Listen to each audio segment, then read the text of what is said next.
What is up, everybody? How are you doing today? Happy Tuesday, November 10th. We are very excited to have you joining us today. We are the Fantasy Tap. My name is Michael, and this is John. What's going on, everybody? I hope everyone had a great Sunday, great Thursday. Hope everyone had that nice, easy dub. I know that it was a shocker for some people. Yeah, it was definitely an interesting weekend. Low scoring for the running back position. Yeah, low scoring for the running backs.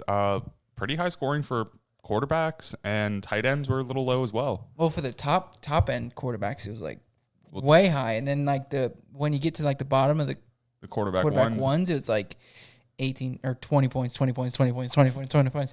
So it was definitely an interesting weekend, but we're excited, to get ready for Week 10. We are recording this prior to the Monday night game, just so you all know. So we are we're going to be doing waivers and claims and things like that. So we may not have any from them. We'll touch on a couple players that, depending on how they do tonight, that you should look at. But let's jump into our beer of the day real quick. We've had this brewery on before. They're local to us, Sailfish Brewery out of Fort Pierce, Florida. It's called the Pineapple Man. It's a double IPA, and I like it. I like it so far. Yeah, you like it a lot. You take a sip yet or no? No, I didn't actually crack it and put it back down. I'm not sure why. Can I just? It's pretty good. You get that, that strong, IPA flavor. But you get that little hint of pineapple in the back, which is nice. Yeah, a little bit of sweetness on the end. Yeah. So, but anyways, ladies and gentlemen, at the end of last show, I said something about be on the lookout for something this week. And really what it is, we've been talking about Instagram, how we want to, post to that, not only have the podcast and Twitter and Instagram Live, but we also want to get active on Instagram. So we've been working the past couple weeks in and out. We do have regular jobs, but in and out of our jobs whenever we have free time, which isn't much lately because of this. But whenever we do, we're grinding on that. And we have finally gotten to the point where we are going to be posting all of our waiver wire ads, our streams of the week, our starts of the week. Everything's going to be on Instagram as well. So that's at thefantasytap. We are super excited for that. We're also going to, of course, post all of our beers on there as well. So in case you want to, follow the brewery that has these beers, or kind of find out where you can find out more about the beer or where they're located, and just follow them on social, you can do that as well. Yeah, so you guys will be able to find out all of those great things as well. The beers, if you guys want to check out the breweries, or even if there's something that we mentioned is local to you and you just want to check them out and hopefully find them. But yeah, excited to get that Instagram game going. Yeah. See us on Twitter as well. Hopefully TikTok in the future as well, So if you guys don't have time to listen to the full episodes, you'll be able to get the quick rundown just based off those. Yeah, definitely. But anyways, again, we really want to thank you for your support. We hit 2,000 downloads. Ooh. Yeah, we did. Ooh, is that good or bad? That's good. I mean, 2,000 downloads. That's we've only been up since the end of July. Mm-hmm. About so. We do a lot of episodes a week, but I think I'm pretty happy with that. Yeah, I am. I'm very pleased. We had somebody message us, and sorry we're running on, but we really appreciate everybody. We had somebody message us on Twitter that neither of us knew. We had to confirm with each other. It's like, hey, this isn't someone you know. Hey, this isn't someone you know, right? And he was like, I love the pod. I listen to it, and we really appreciate that. So if you know who you are, because you listen. Yeah, DM us. Appreciate you a lot. Yep. Thank you for checking us out. And then if you are someone that's an organic follower that you have no idea who we were prior to this, make sure to send us out to your friends. Show your family, friends, anyone you do fantasy football with. Let them know that, hey, this is where I'm getting all this great knowledge from. So if you guys want to use it next year, they're going to be around. Yep, for sure. But let's jump into our question of the day. The Buccaneers didn't look so hot last night, John. They did not. Not at all. But with Antonio Brown joining the Bucs, which receiver do you trust the most in this offense? So realistically, it's going to stay where it's been for me all year. I'm still going to trust a healthy Chris Godwin the most, assuming the health isn't an issue. Yep. Just because I believe he's going to be the most targeted, one of the more talented receivers on the team, and I think he's going to be the most consistent. I think AB getting there really hurts some Mike Evans. I think it does hurt Chris Godwin, but not to the point to where I would be playing AB over Chris. But we'll have to see. I mean, last night wasn't really a good look for any of the receivers on that team. Or running backs. Oh, yeah. Or quarterback. That team. Yeah. What a flip. It was bad. It was pretty bad. I mean, I agree with you there. Chris Godwin's the only one I legitimately will trust week in and week out so long as he is healthy. Depending on what happens to Antonio Brown, maybe him. Don't trust Mike Evans. I mean, he's been up and down his entire career, but I think with the crowded receiving room, it's going to be more down this year that we've seen. But do you think the Bucs are real? Or I'm sorry, do you think the Saints are real or the Bucs just had an off night? I think the Saints are more. I think both. No, I'm sorry. I guess the Saints are real. I think the Bucs are fake. I do think that they have a great defense that'll help them win games, but without an offense that can click, and it obviously did not click last night, they cannot just win purely on their defense. Yeah. And that's something that's going to really show if they do make it into the playoffs. Yeah. Yeah. If their offense can get it going, then they'll be fine. But I don't see it happening. But I agree. I think the Saints are for real this year. I would say so too. I really like them. I know they had a couple off weeks, but other than that, they've looked great. Yeah, yeah. And from a fantasy perspective, it's nice to own a piece of the Saints as well. But anyways, let's jump into the news today. Christian McCaffrey put up a great week and then got banged up there. John and I were watching the game, and I saw him get hit and, jog off to the sideline, and he's sitting there, like, rolling his neck out and messing with his shoulder, and I tapped John on the shoulder because we have him in the league, and I'm like, please no. Please no. We got a week out of him, which is actually nice and useful. We got the win because of him. Yep. But he is going to be unlikely to play in Week 10, unfortunately, due to that shoulder injury, and he is day-to-day. Which is nice. Yeah. Today, no. Tomorrow might be better. Yeah. Yeah. And that's really what you're hoping for. Yeah, seriously, because you really want him back. If you had that 101, 102, and you got him, then you need him. You need him. And especially for this, if you need a late playoff push or if you need to get ready for the playoffs, you need him there as well. Nick Chubb looked sharp in his return to practice on Monday. He was limited, doing personal drills on the sideline while in a brace. And there is a possibility he plays this Sunday, but unsure how quick the Browns are looking to get him back into that offense. Obviously, they've had, Odell Beckham go down. They're at the beginning of the season, beginning to mid of the season, they're a run-first team, and it'll be great to have him back. But obviously, want to do it while he's healthy. Yeah, we really didn't get to see what they were able to do too much of with Odell out after being on bye last week and really not having that great of a game the week prior. So we're going to have to see what they go.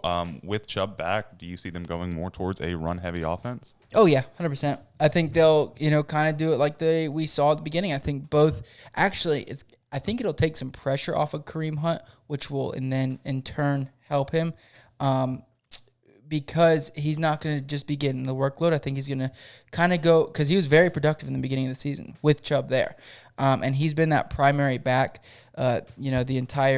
ever since Chubb got hurt. And he's put up great weeks, and then he's had a couple bad weeks. But I think it'll kind of take a little bit of that pressure off of him. And I think they're both going to be usable going forward. But do you play him this week against the Texans if he plays? No. No, not at all. Like they were even saying, it's possible he plays this week, but it's not the most likely situation. He's only practicing. He's still in a brace.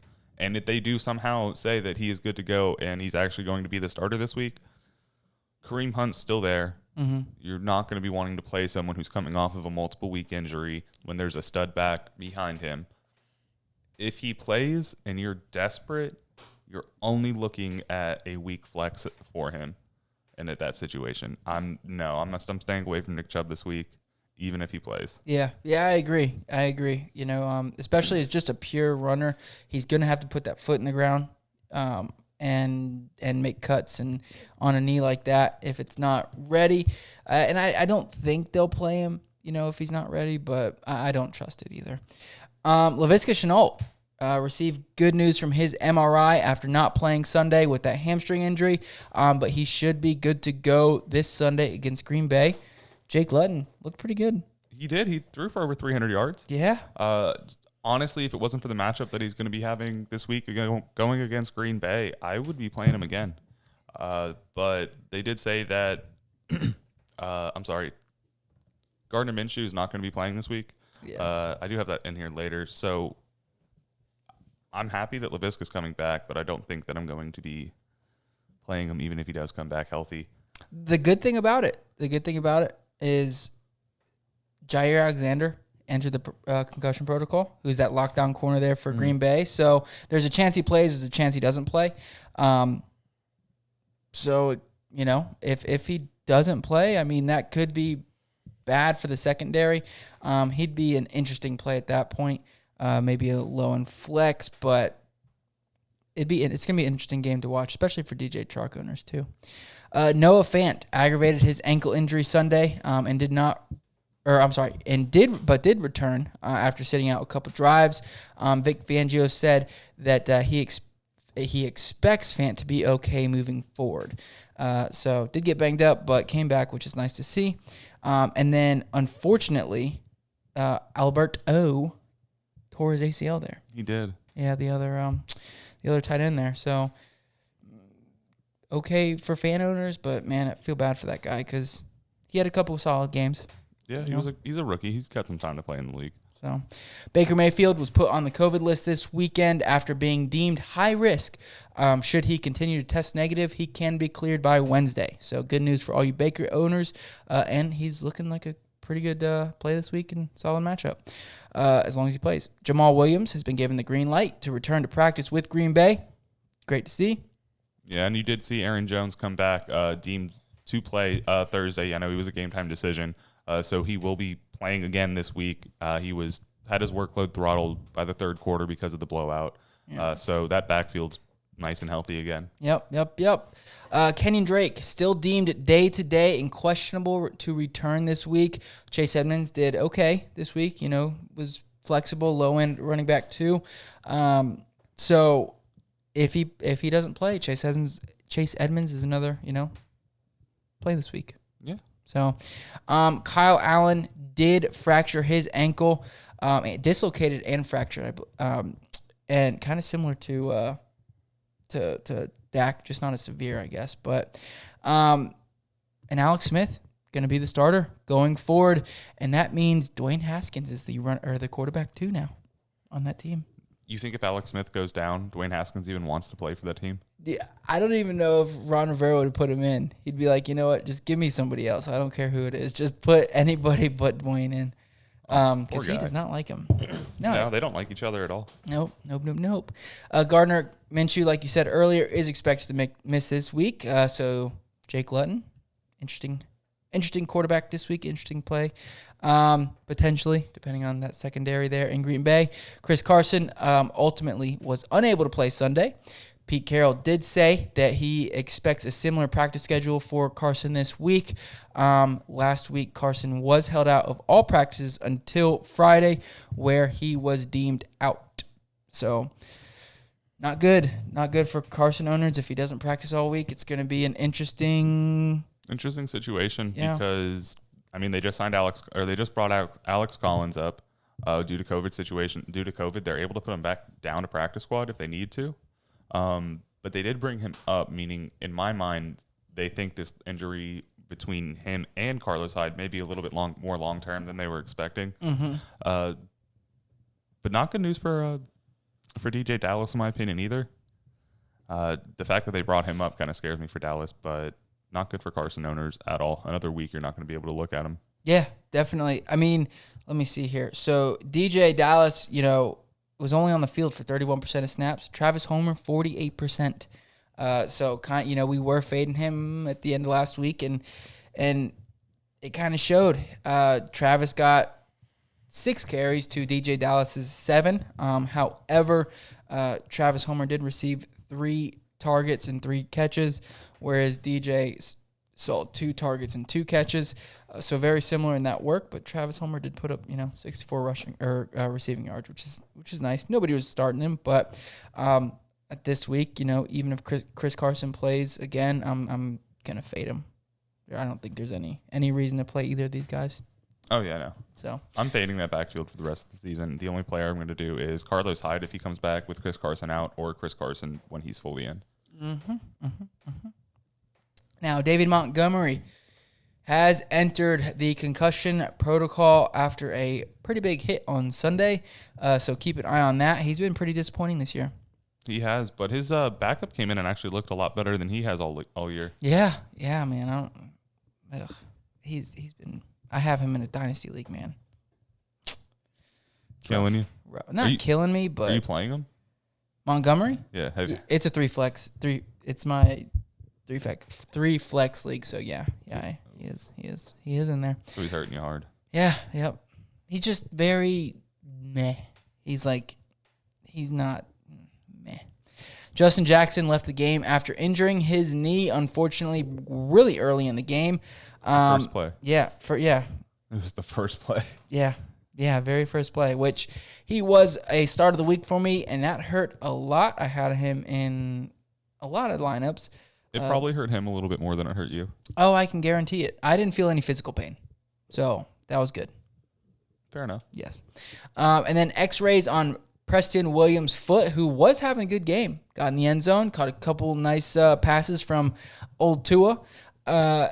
His foot came back. His x-rays on his foot came back negative for a fracture. So his Week 10 status is up in the air. So we got to kind of see what he does in practice and how he progresses. Yeah, but at least that does mean that it's not going to be an extended time that he's going to be out. I mean, he's missed a handful of games already and is just starting to get rolling this season. So it would suck if he were to actually be in that situation where he does miss for a long time. Yeah, 100%, especially after coming off the ACL from last year. Yeah. So, man, how do you like Preston at all? If he plays, is he intriguing to you?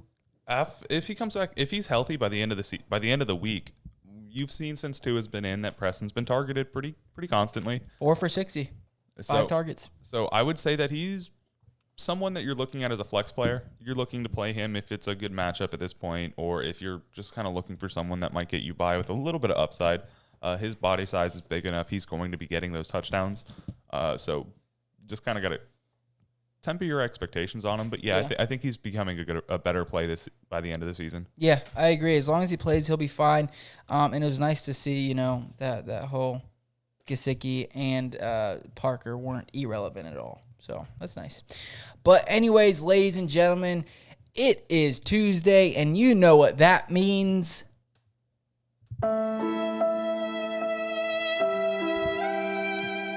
That means we cried a little bit this weekend. That means some of you cried with us. Yes, indeed. And we're gonna call those people out for why they hurt us. Yes, we're gonna let them know they're our weekend woe, and they gotta go. Can I start the first one? Go ahead. Just because he hurt me. He hurt you. He did. So I told you guys to start James Conner this week, going up against the Dallas defense. Basically, a piece of Swiss cheese. Yet he was unable to do too much for me. Big Ben lit up the field through the air. Anthony McFarland was able to outscore him in a fantasy aspect. Oh, yes. The old McFarland. So when it came down to me looking at my scores this week, I saw James Conner there, and he made me cry. Yes. Touching John, I will pray for you. I would too. But realistically, just a bad game in my opinion. I think that he's going to be fine moving forward the rest of the season. I don't think it's something to really pay attention to.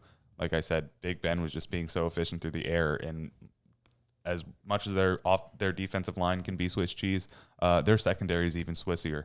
Swissier. Yeah. So I understand the fact. Good matchup coming up this week. Yeah, it was a great matchup coming up this week too. No longer going to be a must start for me, but definitely somebody you're still going to play. Oh, yeah. I mean, if you look back at his games, whenever he's been inefficient, 3.1, 2.9, except for week 1, we only got, I believe got injured at that game. He did. First quarter. But, if you look at the other 2 games that, other than the first one, that he was inefficient, 3.1, 2.9 carry, similar to this one, 2.4 is worst of the year, excluding week 1. But he scored a touchdown, which helped him in the fantasy aspect. And he's been getting in the end zone. So, I mean, 4 touchdowns on the year. I'm not taking too much of what happened this week. The whole team, really, the Steelers seem to play down to their. No, I mean, like I was saying, you saw all three of the receivers for the Steelers this week be extremely efficient. I mean, you saw Juju and a top 12 receiver, Chase Claypool and Deontay Johnson both found themselves as I believe a wide receiver 2 or a high end wide receiver 3. Wide receiver 2. Juju's wide receiver 1 right now. Yeah. So before the game. So I think it's kind of what you see when there was a game that just happened. I can't remember it off the top of my head. Where there's so much passing going on that there's no need for the rush. And they were playing from behind for the first half. Yeah. Well, and that's what I mean when they played down. Their defense was not their typical Steelers defense. I don't know, man. Gilbert kind of just was doing his thing out there. But yeah, I know. Crazy. 243 yards.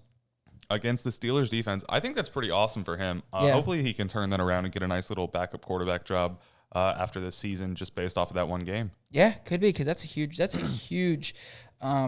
stat line against a great defense. Anyways, another weekend woe. JaMychal Hasty. People thought he was going to be the one. The hidden gem of the week. Old tire legs, Jerick McKinnon wasn't as tired. No, apparently not. JaMychal Hasty was only able to get 6 touches on the football this week and only played 28% of snaps. And even when he did get his opportunities, on those 4 carries, he got 3 yards. That is less than a yard a carry. And he was able to get 10 yards on those 2 catches. Not enough workload. They obviously didn't need to rely on him. And it's really shocking due to the fact that offense was so depleted coming into this week with all the receivers out. You really expected them to have to rely on someone or even possibly move JaMychal Hasty out as a receiver and let him take some routes. But you saw Richie James come in and just move the ball downfield. Holy crap. They took control. Long touchdowns. Boy, over 180 yards. 184. Jeez. He balled. But, yeah, it was not great for JaMychal Hasty. Another weekend woe was J.K. Dobbins. I thought he was going to come in and get at least the majority. He got the majority of snaps, which is nice, but I thought he was going to get the majority of runs. And then, watching the game, they were on the 3-yard line. Gus Edwards fumbles. I'm like, OMFG. This is going to be J.K.'s time. Nope. I was completely wrong. They went back after losing that fumble, they went back to the goal line. A drive later, and on the 4-yard line, guess what they did? Ran the ball 3 times with Gus Edwards. The Gus bus trying to run it through. Sucks. Yeah, sucks. JK did get more total carries and more total touches than Gus Edwards did this week. I mean, yes, 1. But Gus Edwards was able to find the end zone, which really helped him out. Mm-hmm.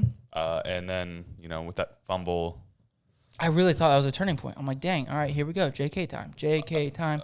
And John Harbaugh said, JK, just kidding. Nope. Just kidding. Gus Edwards is a happy stealer, a joy stealer. He's a thief.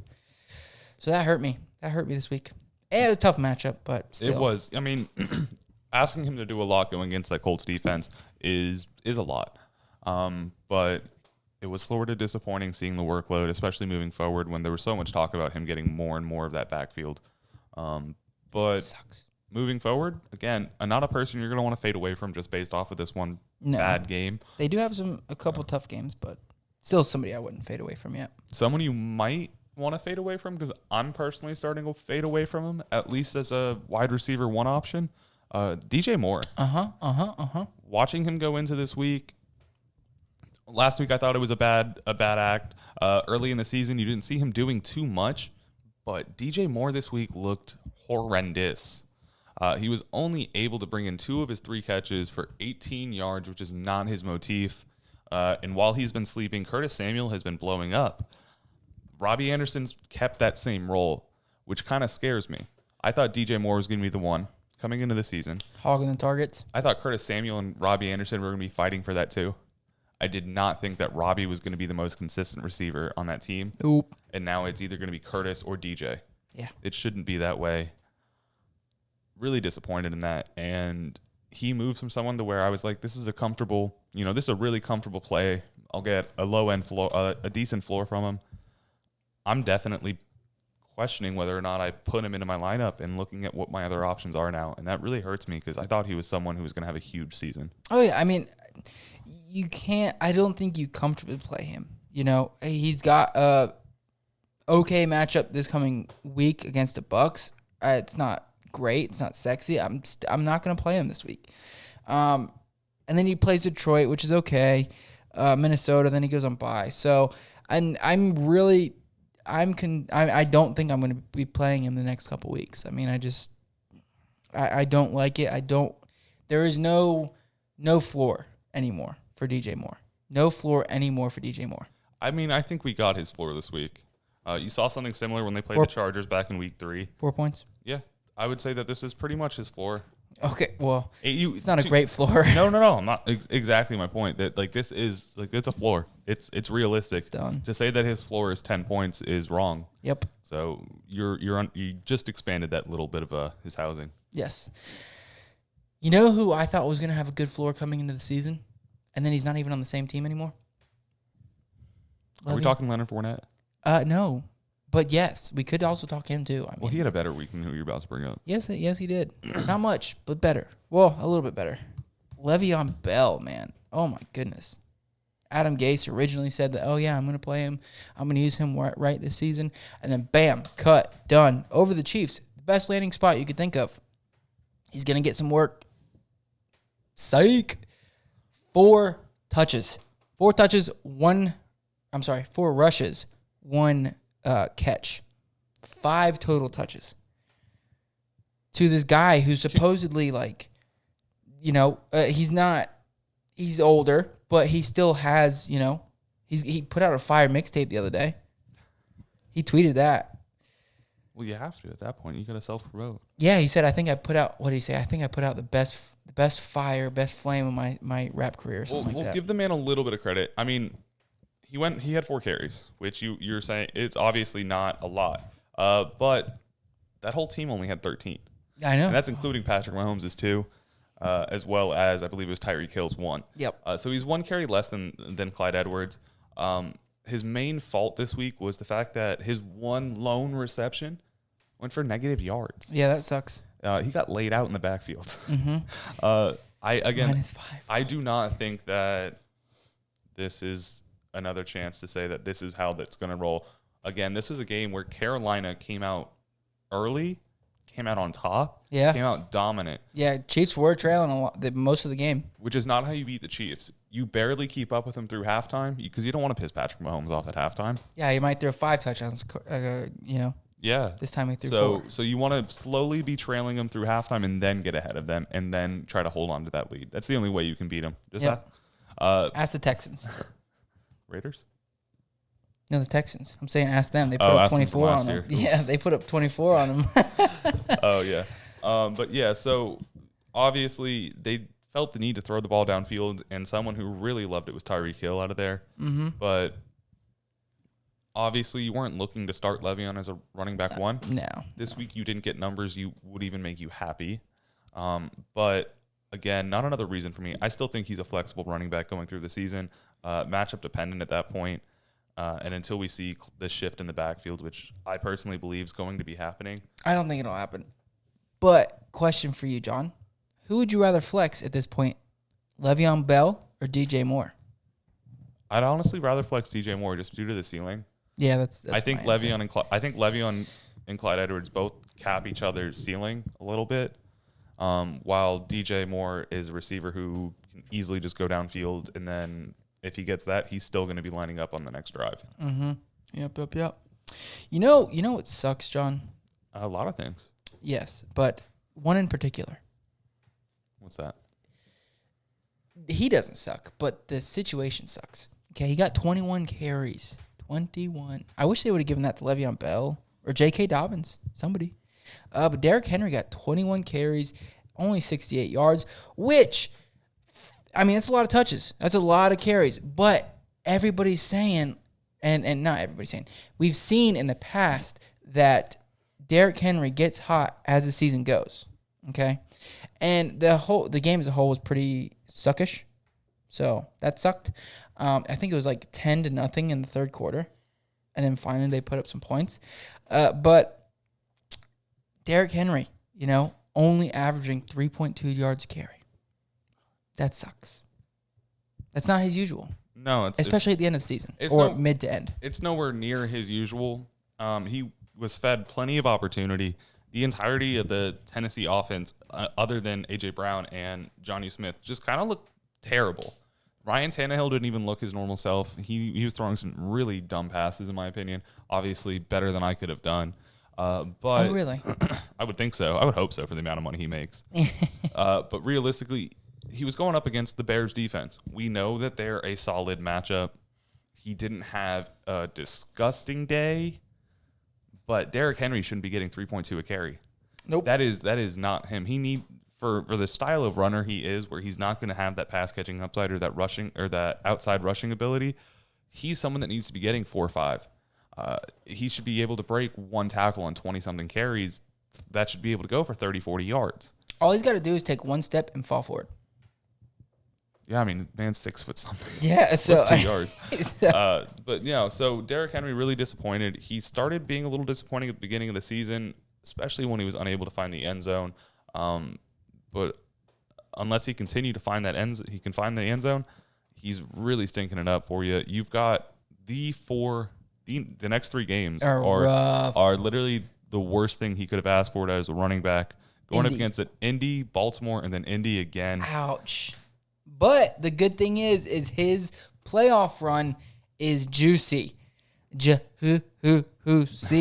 You got Jacksonville, Detroit, and Green Bay. All of them are just letting running backs eat. And if you're in a Week 17 championship league, Houston after that. So what do you got? But realistically, like everyone's saying, he does heat up at the end of the year. Mm-hmm. It just hasn't gotten cold yet. It's a slow season. He was a little worried. He was watching the polls. Isn't there like a blizzard going on somewhere in the country up north? Apparently not in Tennessee. Yes. 1, 2, 3 more. Sorry. Darius Slayton. One catch or carry? One carry. 1 carry for 2 yards and 1 for 1 for 6 yards. Yeah, not able to do much. Not able to do anything. You had all the other receivers being able to produce and look actually decent. Evan Ingram was even able to look good. What? Austin Mack, yeah. Yeah.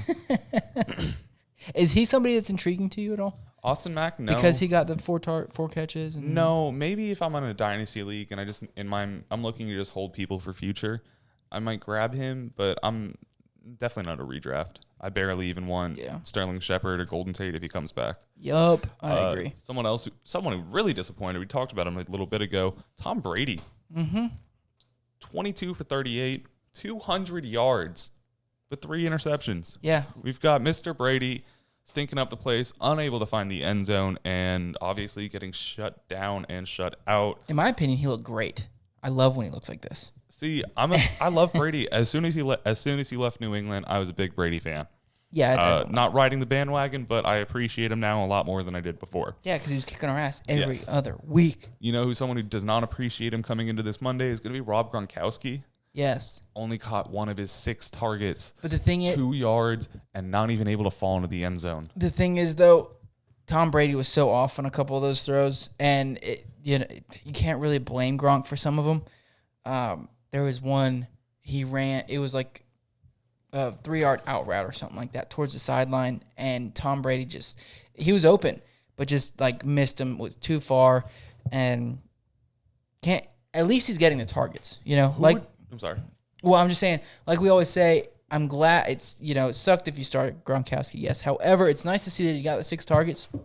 And who do the Buccaneers play because I don't want to I don't want to know, or I don't want to be the team that plays Tampa Bay next week, because I can guarantee you, we see it time and time again, Tom Brady's going to come out for vengeance.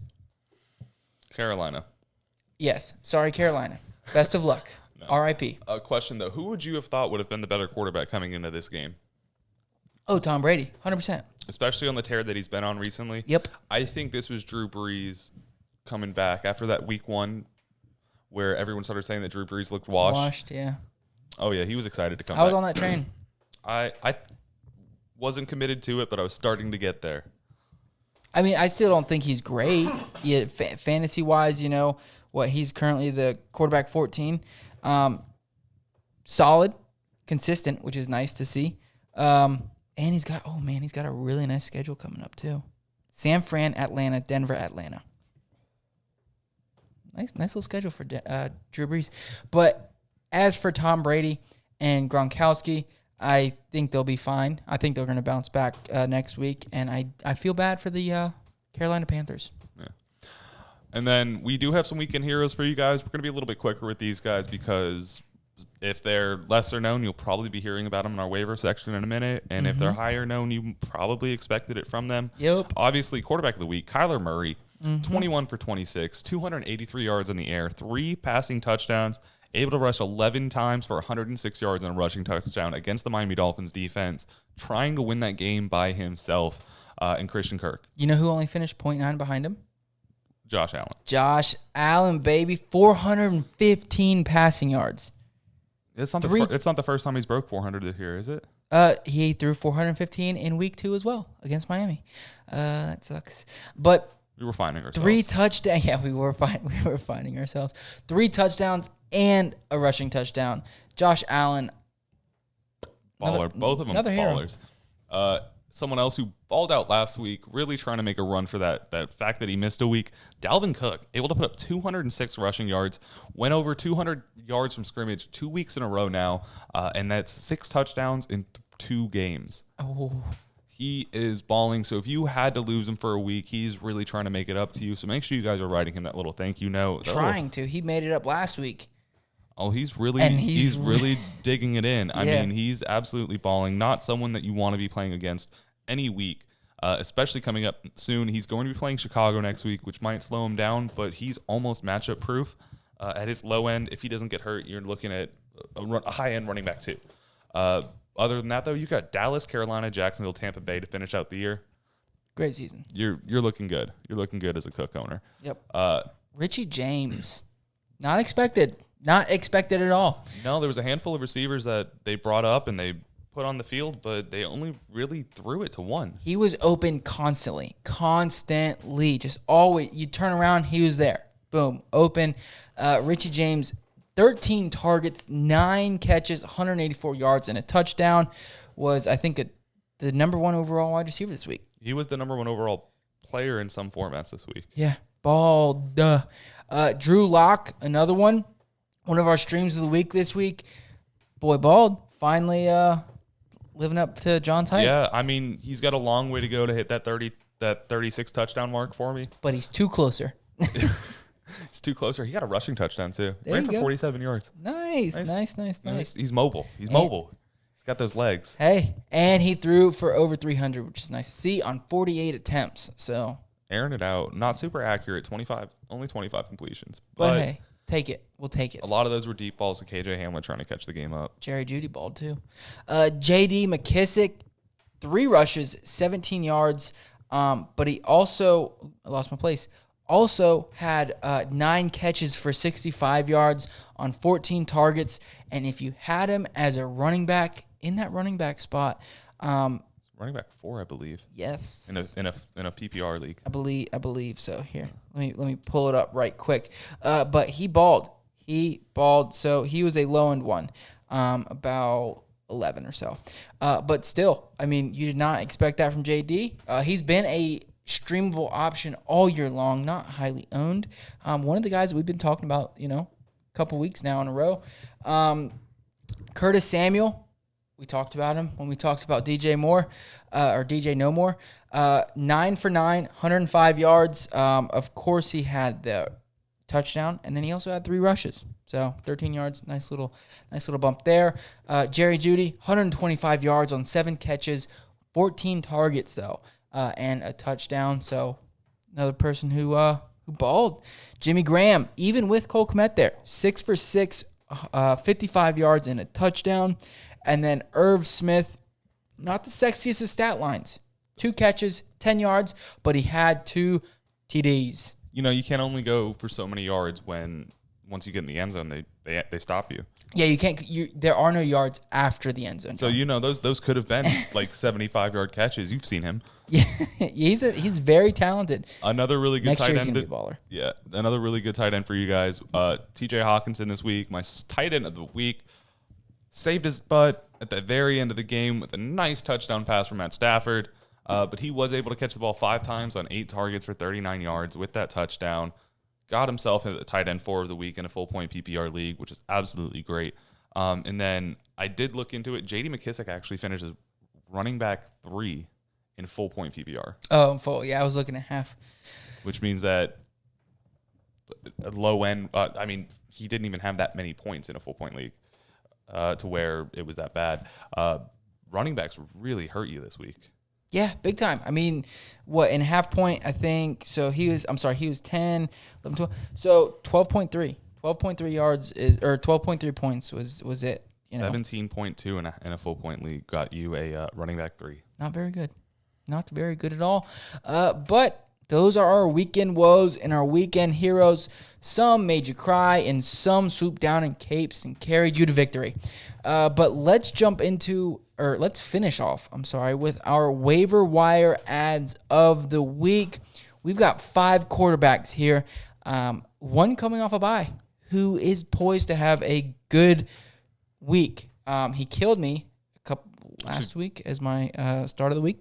But before that, he's been semi-consistent. We'll have the turnovers, but he gets the rushing yards and he's thrown for some touchdowns. So Carson Wentz going against the Giants. 64% owned, so he has had his good flashes. Had a really good streak after I think it was week 3 or 4, and just balled out week after week. At 64% owned, he is a solid stream going against the Giants. And then if you want to be a little riskier with a higher percentage, Baker Mayfield. If you're feeling dangerous. Baker Mayfield, someone else who's coming off this bye week. If he comes off of this COVID situation and is playing Sunday against Houston, the defense is porous enough. Might have Nick Chubb back. He could be a streamable quarterback for you this week. So it might be a good idea to waiver him if you are looking at any of these bye weeks coming up this week. Yep. And then my boy himself, Drew Lock. Drew. I'm jumping on the train. Choo-choo. Drew Lock's coming to town. He's coming to my rosters. If you're in my leagues, he's going to be my quarterback 2 if I have a really good quarterback 1. And going to be my quarterback 1 if I have a moderate quarterback 2 or quarterback 1. I'm really hot on him. I love his receiving core. The main problem is his defense, which honestly in fantasy aspects is great because that means he's going to be playing from behind. He's got the swag. He's the guy. 27% owned. He's going to be going against Las Vegas this week, which could be a really great streaming option at the worst. Yeah, I mean, potentially that could he does have a good matchup, and he can continue on this little hot streak he is on. So, Drew Lock, pick him up, 27%. Las Vegas, not so good against the pass. Tua Tagovailoa. As a Dolphins fan, this warms my heart. They are playing. Where'd I go? Jeez, they are playing the Chargers. So they're banged up on defense. They've been allowing a lot of yards to the quarterbacks. Mm-hmm. They've been allowing a lot of points because I know Justin Herbert is someone playing for his life, trying to win the games by himself with that offense. I think it's going to turn into a little bit of a rookie shootout. I think it's going to be a really interesting game to watch too. So I think if you've got the option to stream 2 this week, you've got a couple people on bye week, you're looking to possibly give them a chance. Yeah, definitely. He could, put up points. He wasn't too bad. I think currently in the 6-point touchdown league, he's in, I think 15 before the Monday night games. So not horrible from him. And he showed some flashes out there. And last but not least, Alex, definitely not least. I would say out of the 5 we mentioned, I think he's at least. I'm going to be honest with you. I think I like Alex Smith against Detroit a little bit more than 2 against the Chargers this week. I don't. I actually I like Tua more than Drew Lock. As crazy as that sounds. But before we get into that debate, Alex Smith playing Detroit, he is hugely owned. 0%. So if you're really desperate for quarterbacks, you can pick him up and play him. And I think he's going to be a decent option. A desperate option, but a decent one at that. Desperate, yeah. He did throw a couple picks this week, shaking off some of that rust. So still found himself relevant. Mm-hmm. Yeah, He was a low-end quarterback too. Yep. Just a really quick before we jump into our running backs, the bye weeks this week: Atlanta, Dallas, Kansas City, New York Jets. 3 really important teams if you look at it. Yes, Atlanta, Julio. Actually 4 if you want to count playing a defense against the team. Yeah, that is also true. Atlanta, Dallas, Kansas City, New York Jets. Again, if you have any of those guys, make sure they are on the bench. But let's jump into our running backs real quick. He's 78% owned. Mike Davis, of course, he's been a league winner for some people or somebody to get you into the playoffs, put you in a really good position. So he's highly owned, but in case somebody dropped him in your league, pick him up. This one is peculiar because the Monday night game has not gone on yet. But Damian Harris owned in 68% of leagues. Let's see what he does tonight or last night, technically, because we are in the future. So just basically look at what he did Look at what he did in the game. If he got a good amount of carries, was efficient with his run game. If he got any passing work, that's going to be big for me. He probably isn't going to. He's not going to. But if he does, that changes my perspective on him immensely. If he gets 3 or more targets with at least 2 catches for about 30 yards, he takes a big bump in my feels for him. Big bump. And again, he needs to be getting about that 4.3 a carry with at least 12 carries for me to look at him seriously. I think if he does 3.9, 4, if he gets 4 yards a carry, I'll be okay. Depending on his carries. Yeah, I need him to get a decent chunk, especially going against the Jets. This is where a running back should thrive. Mm-hmm. We need him to. Wayne Gallman put up some solid numbers this week, continued to do so. And with Freeman hurt, Wayne's looked great. Only owned in 43% of leagues. So see if he's out there on the waiver wire.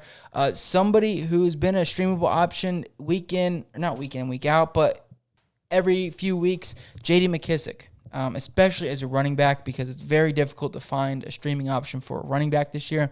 Only owned in 41%. So if he is designated as a running back in your league, definitely pick him up because he could really help you. Duke Johnson with David Johnson in the concussion protocol. Yeah, this is my guy. Yeah, only owned in 21%. John just dropped him a couple weeks ago.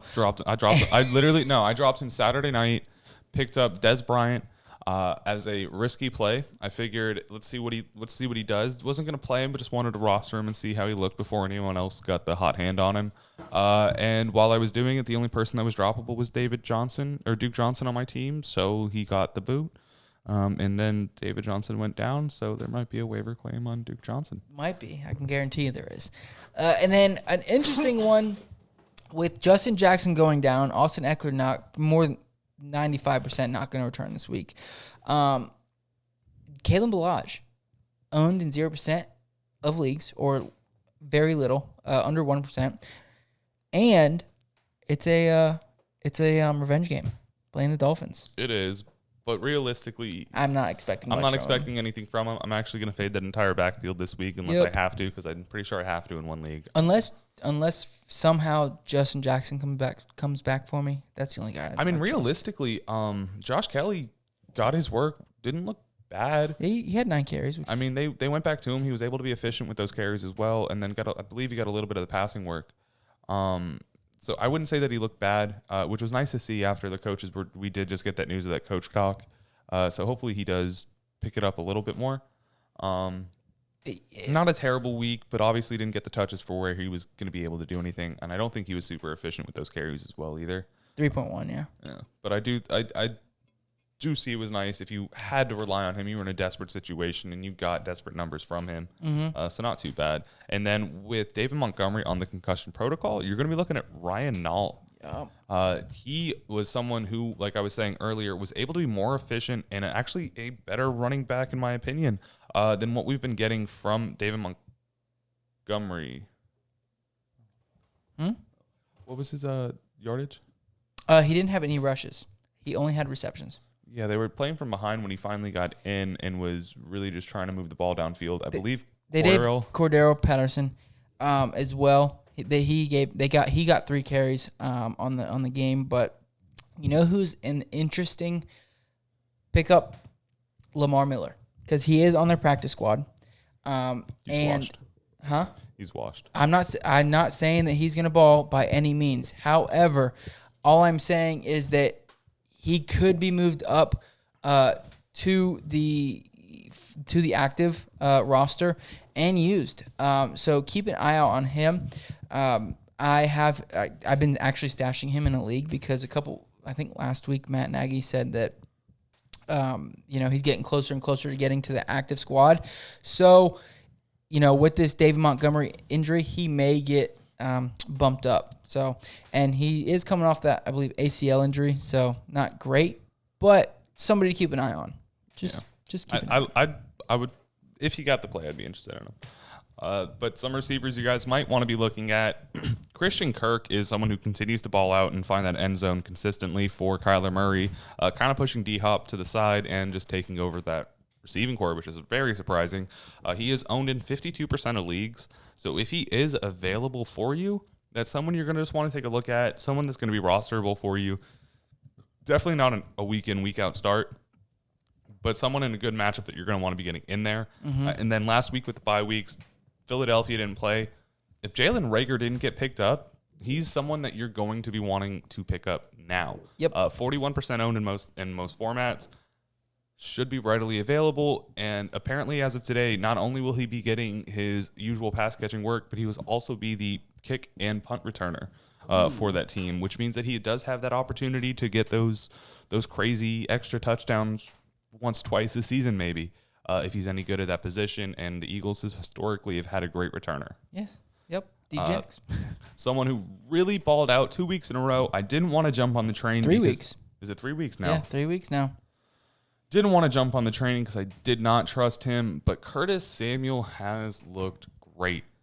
He is an amazing utility receiver that gets rushing work, gets that passing work, was 6 for 6 this week, did not drop a single ball, and got over 100 yards with that touchdown. He's someone I'm going to be really interested in. I think that if your trade options are still open in your leagues and you have him, I think you trade him now. Typically, this is week 10. So in standard format, I was looking at it today.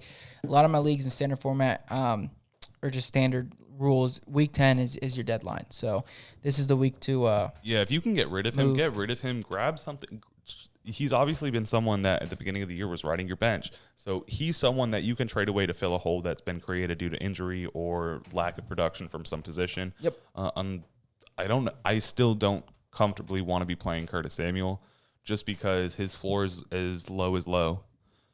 Could be. Yeah, could be. Nothing could. And I mean, he's very volatile. So another one, Tim Patrick, 9 targets. Didn't have sexy numbers. Did get in the end zone.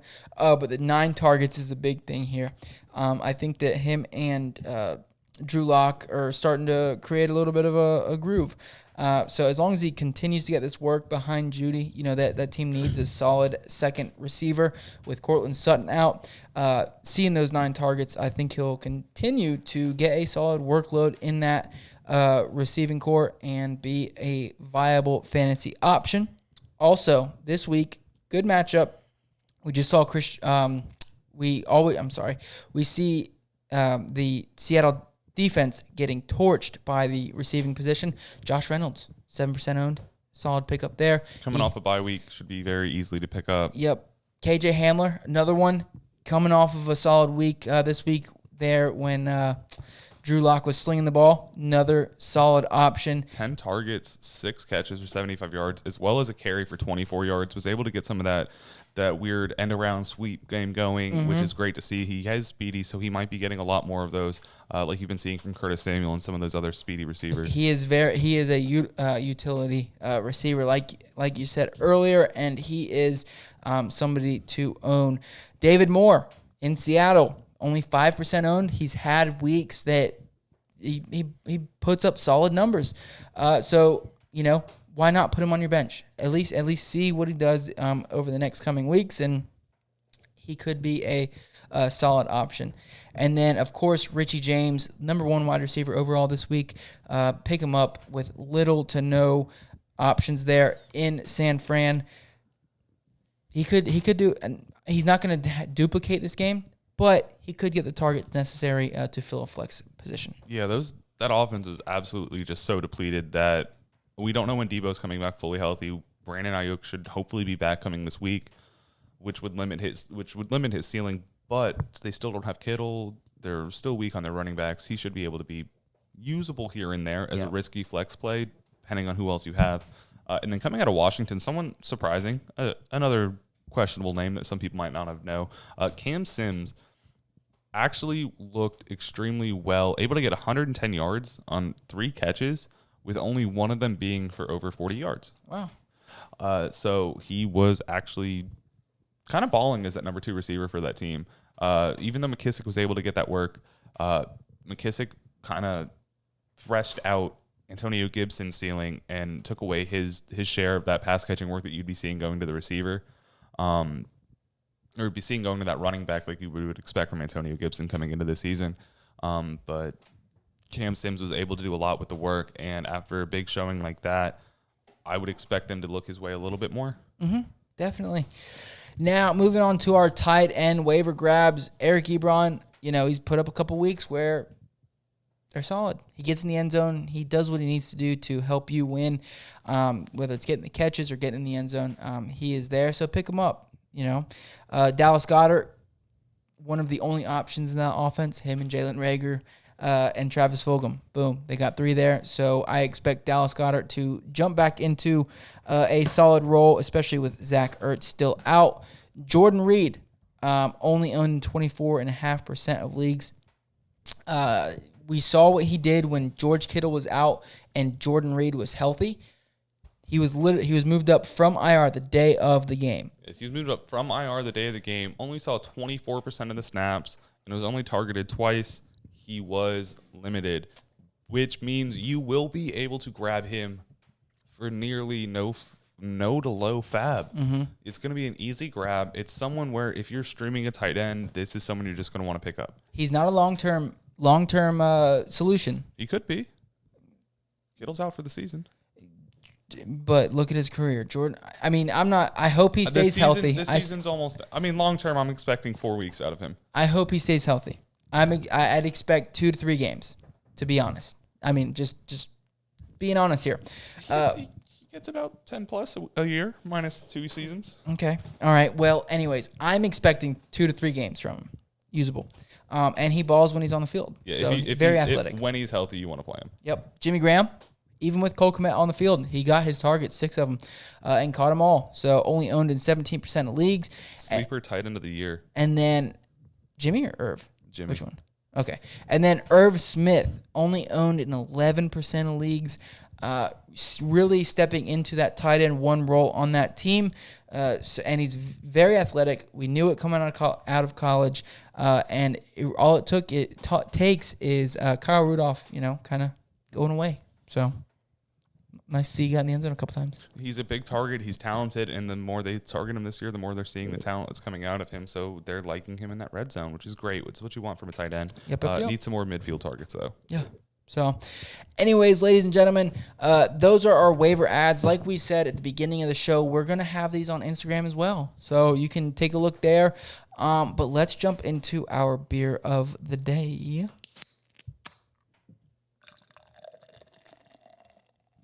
It's great. It's great. The Pineapple Man from Sailfish Brewing Company. It's a double IPA, like my IPAs. But anyways, Sailfish Brewery is out of Fort Pierce, Florida. We've had them on the show before. We actually visit their brewery quite often. We used to. I haven't been there in a while. Yeah, it's been a little bit. But check them back out. Yeah, we used to go there for trivia a lot, and we would get everything wrong. Any music answer was Bon Jovi. It wasn't right. It wasn't right. No. I think ER was an answer for a TV series that was not ER. No. Nope. But anyways, they have a pretty awesome brewery. If you are in the Fort Pierce area, feel free to swing by. They have a nice, when you walk in, it's in downtown Fort Pierce. So when you walk in, they've got some cornhole set up outside. They've got a few tables. When you walk inside, they have a few sliding glass doors that they open depending on the weather. They have a band typically playing or some sort of activity or entertainment. And they have a huge bar. It probably sits about 650 people maybe all the way around, I would say. Yeah, it's a huge. Their interior bar is actually big, really big. Yeah. And then their outdoor seating has their wall of their outdoor seating is actually a bar top where they have another like 20 seats on each side. Mm-hmm. Plus that cornhole, they've got giant Jenga. They've got a lot of nice, fun games, darts. It's actually a really great place to be. They have some really good food coming out of the kitchen in there. Slept on slightly. Yeah. Their pizza. Their pizza's solid. Awesome. A1. So if you guys are anywhere near the Fort Pierce area, if you're coming to visit Florida by any chance, give them a shout. Give them a check out. Hit us up. We'll meet you there. We might meet you there. Depending on the day. Safety reasons. Yeah, no meetups. No meetup. No. Well, hit go there. Hit us up. We'll see what you look like. We'll see what the threat level is. Yeah. But anyways, they moved to their new location in 2017, which it's awesome because they have the bar, and then through the couple windows they have like the brewery in the back, which is it's just a totally awesome atmosphere.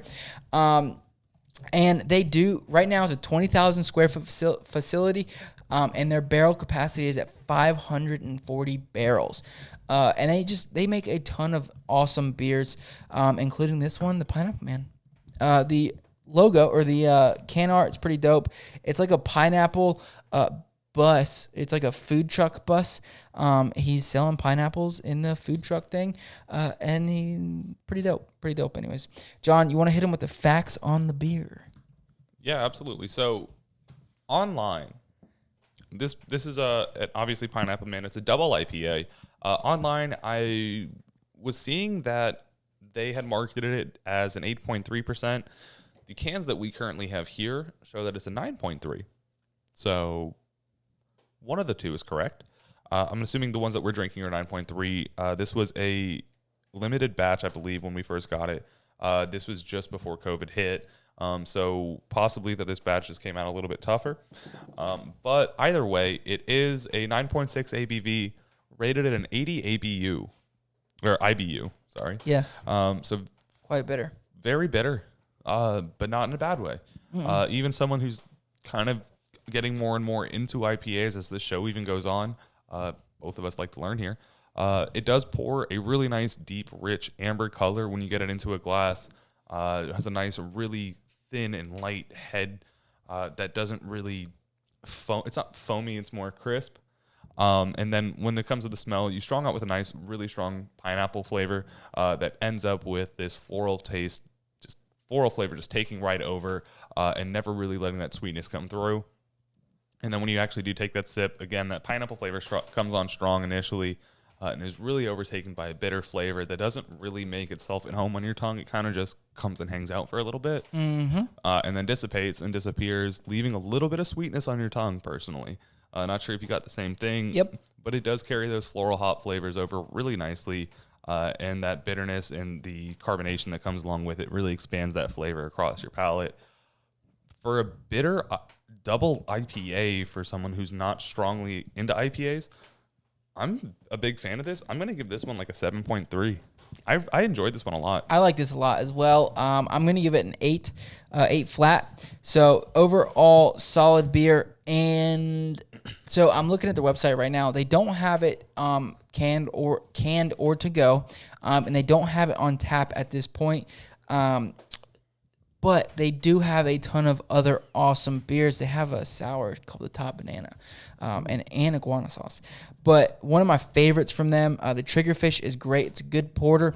And then they also have the Marlin, the White Marlin Wit is another one. And then the Tag and Release is also a solid one. We are definitely going to have them back on the show because they have a ton of beers. But anyways, ladies and gentlemen, thank you so much for tuning in. We've really enjoyed having you, and we really appreciate the support. Thank you guys so much for tuning in. If you guys have any of your fantasy football questions, if you guys need any advice on roster management or anything looking forward to the long term, you guys want to send us some beer advice, maybe some recommendations, some beers you guys would like to see on the show so we can give you a review on it, or you can just see what we like about it. Send it to @thefantasytap at Gmail on Instagram and Twitter, and thefantasytap@gmail.com if you guys would need to send it to us in an email. Thank you again so much for all the support. We really appreciate everything you guys have done. Make sure to like this video, follow this podcast, give us a subscribe, and then share it to a couple people. Share that link on Facebook. Share that link on Twitter. Yep. We're always here for it. And then make sure, again, if you guys need any help, we're here on Instagram, Twitter, and soon to be TikTok. Yes, sir. Keep an eye out for those posts. And, yep, tomorrow the waiver wire will be on Instagram. See you guys. Love you.